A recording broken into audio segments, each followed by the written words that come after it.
Today on the ropes, I have the CEO of Mayweather Promotions, Mr. Leonard Ellerbe. How are you today, sir? Oh, great. Today we're out here at Media Day for Gervonta Tank Davis up here at Upton. How was the overall experience for you? It was a wonderful experience. I've been here before.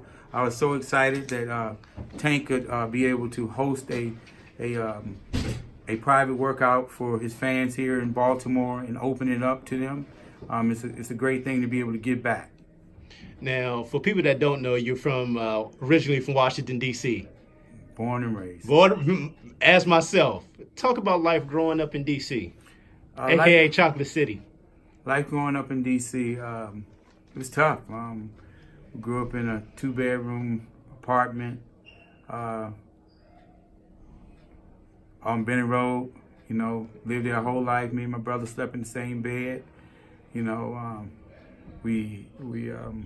our apartment was downstairs, like you come in the building, come downstairs, right next to the trash room. Was that over there at Simple City? No. This is Benning Woods. Benning Woods, okay, yeah. Okay. Apartment was right next to the trash room. Lots of roaches and you know, just normal. I'm not saying coming from any type of environment that most people don't come from the inner city, but that kind of stuff just motivated me to uplift our situation, you know, to find a way to get out. You know, you come up. I'm glad I came up that way. You know, it makes you not only humble, but you're so appreciative for just the simplest of things in life. And that's what I've been able to do, is remain humble, you know, and help so many other people, you know, throughout our career and you know, give back. That's what it's all about. I actually wanted to talk about that because one of the things that I've heard and you talked about before was betting on yourself. And during the time before you became a part of Floyd Mayweather, you were making a 6-figure salary at the time, a trainer.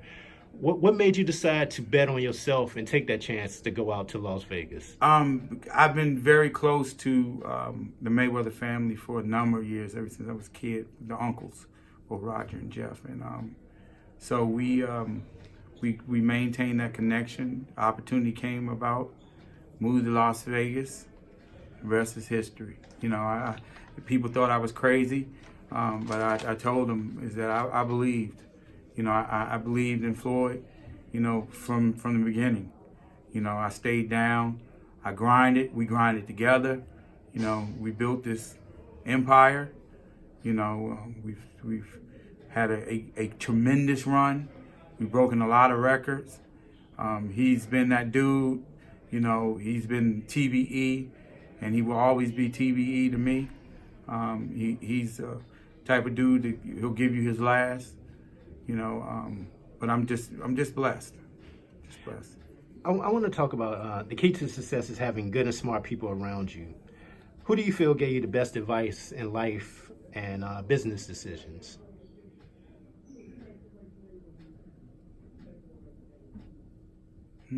My parents. Yeah, my parents. Everything comes from them. They're both deceased and stuff. I mean, it's yeah, definitely. You know, it's interesting that you say that, your parents, because I remember you told a story one time about your mom, who actually, I guess, not chastised. Well, I guess you could use the word chastised. That it was some not so nice words you said about an older gentleman that your mom. Yeah. It's like we you know, we grew up. We you know, even though growing up in the inner city, come from a background where your parents, they had. Everything about them was positive, you know. Your morals, character, everything is your word is everything, and it's how you were raised. You know, my grandparents played a major role in how, you know, being raised, and just instilling morals. And you know, you say yes sir, yes ma'am to older people. You know, you don't sit around and be in grown folks' conversation. You know. I'm old school, so it's like be respectful, you know, and those are the kind of things that you grow up with, that you just try. I'm not perfect. I make a lot of mistakes with using vulgarity, profanity, anything you want, however you want to say it. But again, is that I am humble and I have a big heart, and I totally understand where I come from, and I'm always looking to help other people.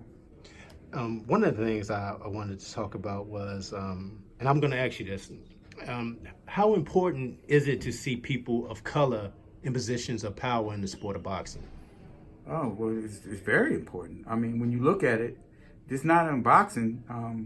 I'm very proud of the fact when you look around in sports in general, look at every elite athlete that's out there, with the exception of LeBron James and whom else? LeBron, and it was somebody else. But I have a very good relationship with his team, but African American representation, elite athletes. You see most elite athletes, of all different walks of life, they have a certain people that they cater towards. You know what I'm saying? And I'm just thankful that Floyd gave me an opportunity, to play a major role in his career. And but when you look around, you don't see that. And I'm proud to be in that minority of that 1% that has had the opportunity to work with the gentleman and help turn him into a billionaire. For the people on the outside looking in, what do you think they feel about Mayweather Promotions? I really don't care. I really don't spend too much time. I was always taught is that when you spend time worrying about other people, that's more time you could be focused on doing something to better yourself. I really don't care what people think. I really don't. Because in my opinion, I feel with yourself, Mr. Al Heyman, Mr. Floyd Mayweather, smartest in the business. Even though you get a lot of criticism, because a lot of people don't understand the business side of it. They want certain fights to be put together, but just my time being around, you have to notice it's more than just the big fight. You have to prep fighters to know how to speak in front of media. There's so many things. So many things that have to happen with developing talent and fighters and things of that nature. And we've had I can't lie, we've had a tremendous run, but it's been a lot of work, and it still is a lot of work. That's the part that people don't see and they don't understand. For a large part of my late 30s, definitely all my 40s, it was a 15-year period. I was working 20 hours a day, 7 days a week. I repeat, 20 hours a day, 7 days a week for 15 years straight. To get where you are. Yeah. Do you hear that? It wasn't an overnight success. Oh no. We've been grinding. We did it. We grassroots. We figured it out, and we became entrepreneurs. And we did it our way. And now we're just trying to build our roster of young talent, give them opportunities, and then show them how it's done, and more so lead by example. I had a chance to watch this documentary called Black Godfather. Oh, yeah. With Clarence Abel. One of the people that they actually talked about in there was Mr. Al Heyman in his early beginnings. What is it like to bounce out ideas off Mr. Al Heyman? It's great because we just had this conversation today, because I was just telling him, I was like, I was home, and I'm what I'm doing out here and stuff, and I was just telling him I ran into an old friend of his, Donnie Simpson, and me and Donnie were talking, and just how you just go back, but it's like I talk to Al more than I talk to anybody. I talk to him more than I talk to my lady. We talk a lot, all day, every day, just about 1,000 things. And it's great to have, a partner who shares the same philosophy and work ethic that you do, and you share the same goals, and he's a great individual. To my knowledge, he's never done an interview, right? No, he don't do interviews. Yeah, I figured that. Yeah, he don't do interviews. I don't like doing them either. So why do you do? It's because it's not always. It's not about me. It's about the fighters. You know what I mean? And I always like to keep it like that. I know it's part of my job. You know, I get it, but it's not something that you'll never see me being that guy that's trying to be in the video. If you know. Yeah, I know what you mean. Yeah, you never see me being. I always like to play the bat. You know, it's always been, and always will be about like Floyd. It's what it is. It's not about me. One of the things I had a chance to spend a lot of time here at the Gervonta Tank camp, because I'm also a member often also as well. Mm-hmm. So had a chance to really see what he does, and just I want to get your thoughts on how what does Tank mean to Mayweather Promotions, the way he invites the kids into camp to see them do professional workouts, to get a visual of you can reach this goal also as well. He's touchable to the kids here often. Talk about that. Most definitely. Again, he's leading by example. He comes from the gutter. You know, he comes from, you know, foster home. He's been through everything. He's seen everything, you know, and he grinded and he found a way out. And now he's trying to uplift his brothers and try to help them and give them, create opportunities. And that's what it's all about. He's beyond blessed. He has a very, very bright future ahead of him. And we're just excited what lies ahead for. Can you?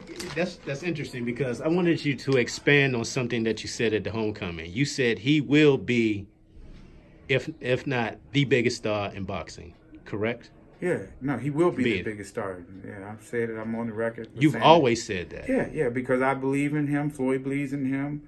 Al believes in him. And again, we know how to make stars. That we do. Gervonta is different. He's special. He's special. He just has to continue to stay disciplined, stay focused. A focused tank is a dangerous tank. I definitely agree with that. Yeah, it's as long as he continues to stay focused. He's going to be a very, very wealthy man, and his family, his kids, their kids, you know what I'm saying, that generational wealth. It's like, and that's what it's about. That's what it's about, being able to, we're gonna show him how to do it. We're going to show him how to do it. Now, I had a chance to talk to Coach Calvert. You know, after this fight, he said he don't care who they put in front of him, because he doesn't call anybody out, but everybody seems to call him out because they know he's the cash cow of 130. Not only is the cash cow at 130. You would say, no, I say he's a cash cow at 126 and also at 135. Wow. Anybody from 26 to 35, they fight Gervonta Davis, they're going to make the most money that they've ever made. Anybody. Now, one of the fighters in camp, Malik Hawkins, what's your thoughts? Malik's, he's a very nice young man. Getting to know him, you know, he has a tremendous opportunity. Mayweather Promotions is looking forward to working with him. We're excited. I have heard wonderful things from Coach Calvin, Coach Kenny, and Tank himself. Same school, same neighborhood, same everything. He's a bright young man. He's focused. He's disciplined, and that's the kind of young man that we want to be a part of what we got going on. You know, guys who have good character and who also have a great work ethic. Surround yourself with positive people. You know, that's what we're looking for, and the rest we can take care of. You know, I have a wonderful staff, a wonderful team that, you know, we work hard day in and day out to try to uplift and elevate our fighters, and you know, we want him to be part of what we got going on. And another young man in the camp that you said will be the future of boxing, Jalil Hackett. He's been doing his thing. Yeah. He's a nice young kid. His dad is his backbone. You know, he comes from a good, solid family. You know, spearheaded by his dad. We have a very good relationship, and I'm excited about the young man. He's a tremendous talent, and he's got a very, very bright future. I wanted to talk about now July 27th. What can the fans expect on that day? Fireworks. The entire city is gonna be lit. This is gonna be one big party for the entire city.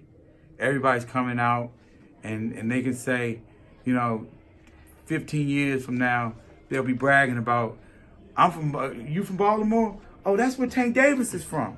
And Tank will be the 4 or 5-time world champion then, and be the made, 9 figures, at that point.